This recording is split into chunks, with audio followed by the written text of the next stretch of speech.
বিশ্বকাপে ইরান ও যুক্তরাষ্ট্রের দেখা হতে পারে কবে?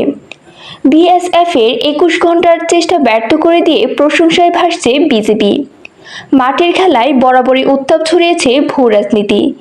এবারের বিশ্বকাপ শুরুর ঠিক আগে চলতি বছরের ফেব্রুয়ারি ও মার্চে ইরানি ভূখণ্ডে যুক্তরাষ্ট্রের সামরিক অভিযানের পর দুই দেশের সম্পর্ক এখন খাদের কিনারায়। এমন সময় অনেকে মেলাচ্ছে এক নতুন সমীকরণ। বিশ্বকাপে নক আউট পর্বে কি মুখোমুখি হওয়ার সম্ভাবনা আছে ইরান ও যুক্তরাষ্ট্রের? দুই ম্যাচ শেষে সেই সমীকরণের কি অবস্থা? বিশ্বকাপের আগ থেকেই ইরানকে দেশে ভিড়তে দিতে চাইছিল না যুক্তরাষ্ট্র, কিন্তু ফিফার নির্দেশনা অনুযায়ী বিশ্বকাপের ৩টি ম্যাচে ইরান খেলেছে যুক্তরাষ্ট্রে। খেলার অনুমতি থাকলেও থাকার অনুমতি নেই, ফলে ম্যাচ শেষ করেই উড়াল দিচ্ছে মেক্সিকোতে। সেখানে বিশ্বকাপের জন্য ঘাঁটি গেড়েছে তারা। গ্রুপ পর্বের ম্যাচ দুটি শেষ করে যুক্তরাষ্ট্র ইতিমধ্যেই হাতে পেয়ে গেছে নকআউট পর্বের টিকিট। দুই ম্যাচের দুটিতে জিতে ডি গ্রুপ থেকে দ্বিতীয় পর্বের জন্য টিকিট কেটেছে তারা।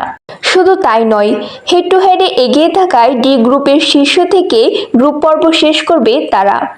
অন্যদিকে দুই ম্যাচ শেষে 2 পয়েন্ট নিয়ে ইরান আছে গ্রুপ জি এর দ্বিতীয় অবস্থানে। তাদের শেষ ম্যাচ শীর্ষে থাকা মিশরের বিপক্ষে। তাদের মুখোমুখি হওয়ার সম্ভাবনা এখনও টিকে আছে, তবে শেষ 32-এ নয়, বরং শেষ 16-তে।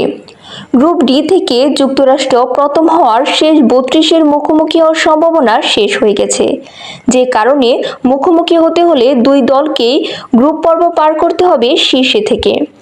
ইতিমধ্যে সেই জায়গায় টিকমার্ক দিয়ে ফেলেছে যুক্তরাষ্ট্র। শীর্ষ থেকে গ্রুপ ডি থেকে পরবর্তী পর্বে যাচ্ছে তারা। শেষ 32-এ তারা মুখোমুখি হবে বিইএফআই কিংবা জে গ্রুপের তৃতীয় দলের সঙ্গে। অন্যদিকে ইরান যদি প্রথম হয়ে শেষ 32-এ উঠতে পারে, তবে তারা 32-এর মুখোমুখি হবে group E, A, H, I অথবা জে গ্রুপের তৃতীয় দলের সঙ্গে। তবে সেজন্য মিশর বিপক্ষে ম্যাচটি তাদের জিততেই হবে, তবেই শীর্ষ থেকে গ্রুপ শেষ করতে পারবে তারা।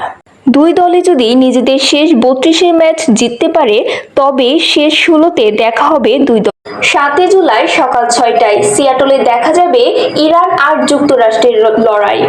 ভূ রাজনীতিতে দাকুমরার সম্পর্ক থাকা ইরান যুক্তরাষ্ট্র মাঠে মুখোমুখি হলে কি হয় সেটাই এখন দেখার বিষয়। তবে এর আগে বেশ কয়েকটি যুদ্ধ কিন্তু পার হতে হবে দুই দেশকেই। দেখা যাক দুই দল পার হতে পারে কিনা।